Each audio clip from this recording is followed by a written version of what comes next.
So did you know that melatonin doesn't just help you sleep? It has a lot to do with our female hormones as well. So check out today's video. We're going to talk more about melatonin and estrogen. Like, subscribe, and share to get off that hormone roller coaster.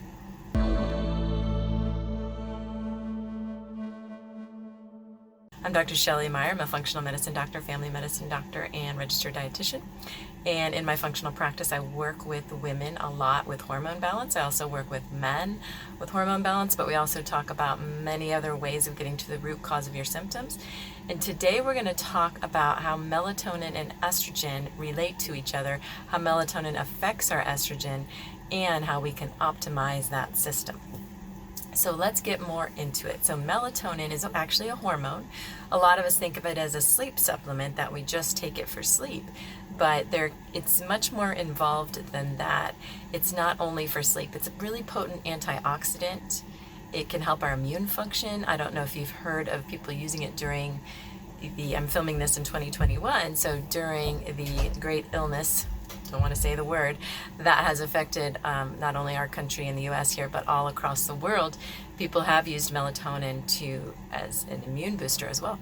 So it has a lot of different functions. It can be used it's used as an anti-cancer agent at times. Always discuss any of this with your provider, of course.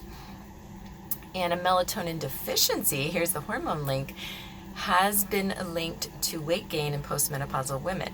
So when women are obese, they have more estrogen, and the lack of melatonin can contribute and make that obesity worse. In contrast, melatonin also has an effect on our estrogen before we go into menopause.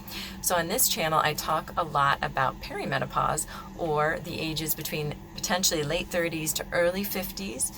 Anytime along there when you might have some estrogen dominance, that's one of the stages, or can be one of the stages of perimenopause. And I'll link my perimenopause video above so you can understand more of what I'm talking about.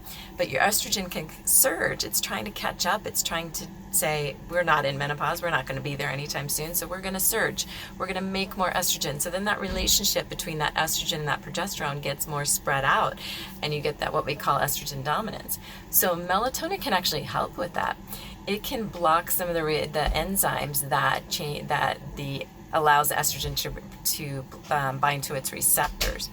It can also increase enzymes that keep estrogen in its inactive form. So it's interesting the way that it can relate to before you go into menopause and then after menopause. Another helpful way is it can inhibit another enzyme called aromatase, which we try to work on in functional medicine a lot when estrogen dominance exists. So there's a strong relationship between estrogen and melatonin, and we want both to be optimized. The problem with melatonin being a supplement, though, is people are overtaking it. Now, when you're using it for anti-cancer, when you're using it for immune function, you do want to use larger quantities of it, and always discuss that with your healthcare provider, because I'm not your physician.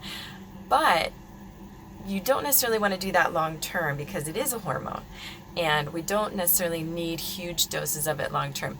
Its safety profile is great. There's not a lot of side effects other than some people do feel dizzy and lightheaded and sometimes even nauseous the next day if they're using larger doses. And I'll talk about some more effects of using it in a few minutes here.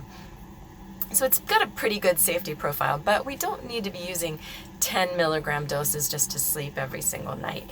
That could screw up our hormones a bit more or mess with our hormones more than the goal of optimizing our hormones. So we want to tread lightly and to just use small amounts. And that's why I often recommend liquid melatonin if somebody needs melatonin. I often check the levels. I talk about the Dutch test a lot on this channel, which I'll link down below, and it stands for dried urine testing for complete hormones. A urine test that can look at different pathways of our hormones, and it can tell us if you have a melatonin deficiency. Another company that I'll link down below called ZRT makes a measure. I think it's a blood test or a saliva test that you use to check your melatonin level. So you can have those checked to see if you are deficient. And if in fact you are deficient, you can start with small amounts and supplement as needed, but not overdosing. The problem when hormones are available over the counter, they're not regulated, people aren't really talking to their providers about them, and they might be using huge doses that they don't necessarily need. The other thing to watch out for with melatonin is if you're on a blood thinner, it can be more of a blood thinner. So that could be good if you're prone to blood clots. Some people take aspirin as a blood thinner, to help prevent their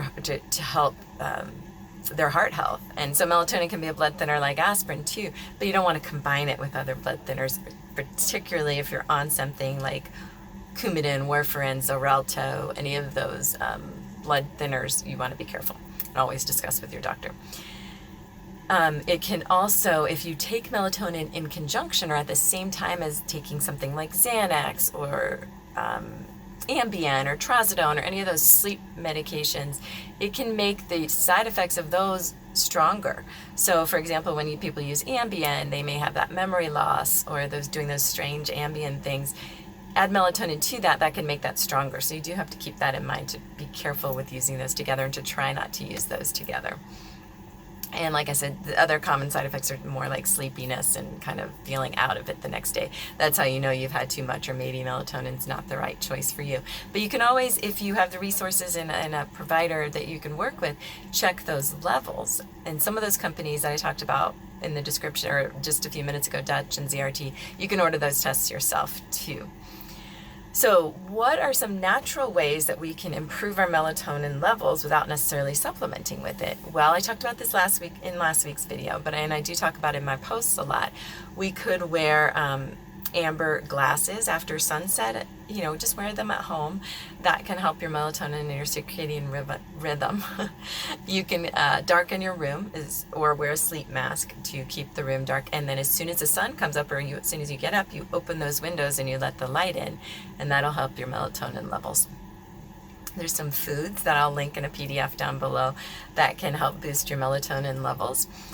And you can avoid artificial light and blue light at night. So your phones, your devices, your TV or computer, those all impair our melatonin levels. If you're not able to stay off of those at night, then you can use the blue light blockers or the blue light blocking glasses to help your melatonin levels.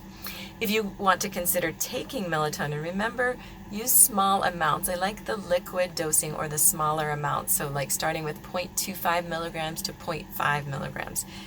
That's a big change from the 10 milligram capsules that some people are taking.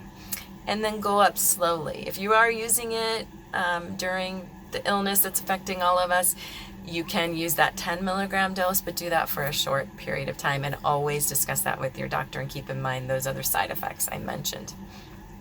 So thanks so much for checking out this video. If you feel like this would help anybody else that you know, remember to share it out, to like, to subscribe. Check out the drshellymeyer.com link down below for my free PDFs. There's lots of hormone balance PDFs that you can have access to when you join down below.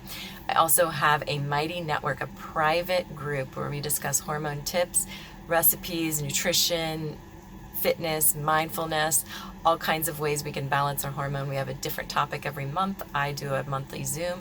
And then we also, when you join that group, it's private, it's not a Facebook group.